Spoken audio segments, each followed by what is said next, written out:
जय माता दी दोस्तों। आज की वीडियो में मैं लेके आई हूँ सफला एकादशी 2025 में कब मनाया जाएगा, इसकी पूजा विधि, महत्व, शुभ मुहूर्त, सब कुछ आपके साथ यहाँ पे मैं शेयर करने वाली हूँ। देखिए, सफला एकादशी का जो व्रत है ना, वो 15 दिसंबर को मनाया जाएगा।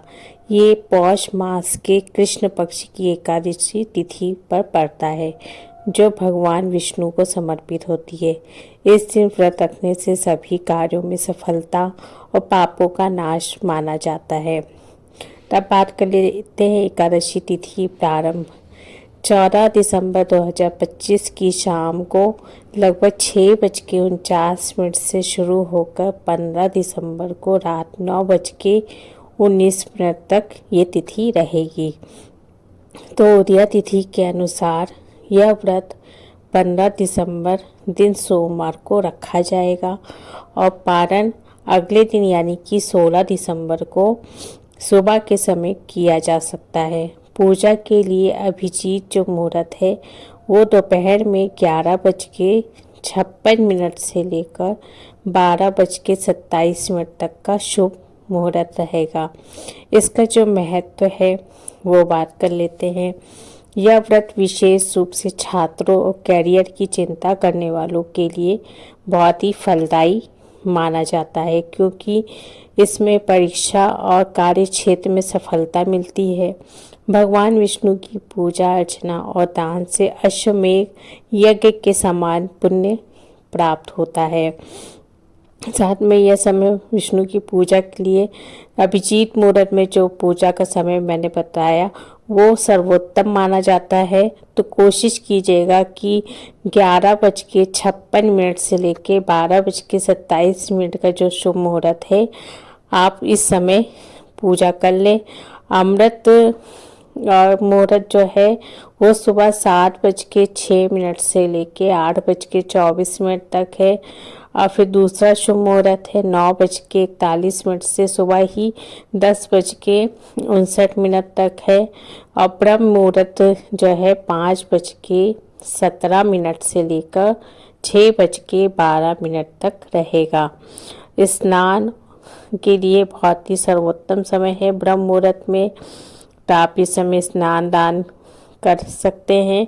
जबकि शोभन योग जो लग रहा है प्रातः काल से दोपहर 12:30 तक रहेगा। और जो राहु काल है वो सुबह 8:24 से लेकर 9:41 तक रहेगा। तो इसमें थोड़ा सा मतलब शुभ कार्य करने से बचे, सिर्फ भगवान का स्मरण यहाँ पे करें। तो ब्रह्म मुहूर्त में उठ के आपको स्नान करके विष्णु भगवान का संकल्प ले, पंचामृत फल तुलसी अर्पित करें। शाम को आरती करें, दान करें। और पारण का 16 दिसंबर को यहाँ पे जो पारण का समय है मैं अभी आपको बता रही हूँ कि पारण का जो शुभ मुहूर्त यहाँ पर रहेगा वो मंगलवार के दिन किया जाएगा पारण। तो इसका जो शुभ मुहूर्त है सुबह 7:07 से लेके 9:11 के बीच में यहाँ पे किया जा सकता है। यह समय द्वादशी तिथि के अनुसार निर्धारित है, जो रात 11:57 तक रहेगी। तो जो नियम होते हैं पारण के वो भी मैं आपको बता देती हूँ। जो व्रत रखते हैं उनके लिए यह सीमा मतलब जो समय मैंने आपको शुभ मुहूर्त पारण का बताया है उसमें व्रत खोलना चाहिए, जिससे फलाहार और सात्विक भोजन ग्रहण करें। और पारण से पहले भगवान विष्णु की आरती करें। दान अवश्य करें, चाहे छोटा सा ही दान करें, लेकिन दान अवश्य करें ताकि व्रत का पूरा फल जो है आपको मिले। और यदि पारण समय बीत जाए तो फिर अगले दिन करें, अगले विलंब से बचें, क्योंकि ये जो समय दिया हुआ है बहुत ही शुभ समय है। तो कोशिश करिएगा कि जो आप पारण करते हैं वो शुभ समय पे ही करें, तो उसका फल दुगना माना जाता है। और ध्यान रहे जब आप व्रत रख रहे हो तो उस समय ओम नमो भगवते वासुदेवाय नमः का मंत्र जाप मन ही मन करते रहे। साथ ही पारण करते समय भी ये मंत्र जाप करेंगे तो बहुत ही शुभ माना जाता है। रात्रि में भोजन ना करें। यदि द्वादशी तिथि समाप्त हो चुकी हो तो महत्वपूर्ण नियम पारण के समय जरूर करना चाहिए, इससे दोष लगता है अगर इस बात का आप ध्यान नहीं रखेंगे। लेकिन जो बीमार हैं, कमज़ोर हैं व्यक्ति हैं तो वो फलाहार कर सकते हैं।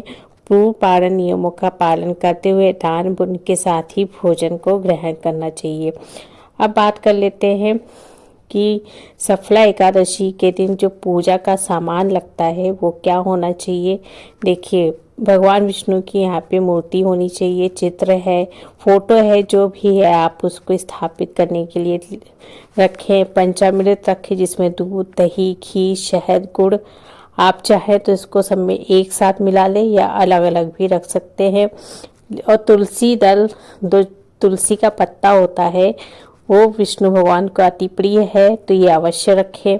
फल, फूल, चंदन, कुमकुम, धूप, दीप, कपूर, अगरबत्ती, सुपारी, लौंग, इलायची, पान का पत्ता और एक थाली और एक जल साफ, और फिर साथ में गंगा जल और नैवेद्य के लिए नारियल रखना अवश्य माना जाता है। और दान के लिए मैं यहाँ पे आपको कुछ सामग्री बता दे रही हूँ, तो आप अपने सामर्थ्य के अनुसार, अपनी इच्छा के अनुसार वो दान में यहाँ पे ले सकते हैं। जैसे पीले वस्त्र ले सकते हैं, फल है, अनाज है, दूध, दही, तिल, गुड़, दक्षिणा कुछ, या गरीबों को भोजन करा सकते हैं। फल और वस्त्र दान करें।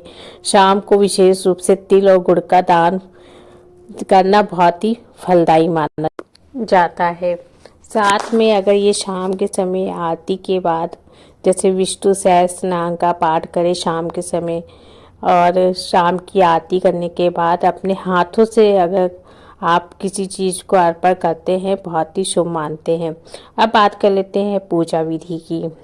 तो पूजा विधि कैसे करनी, आपको ब्रह्म मुहूर्त में सुबह उठ के स्नान कर लेना है, शुद्ध वस्त्र धारण कर लेना है, पूजा स्थल पे गंगा जल को छिड़के स्वास्तिक बनाए और भगवान विष्णु की मूर्ति जो भी आपके पास है उसको स्थापित कर ले और फिर संकल्प ले, मैं सफला एकादशी का व्रत करूँगा या करूँगी सभी कार्य सिद्ध हेतु।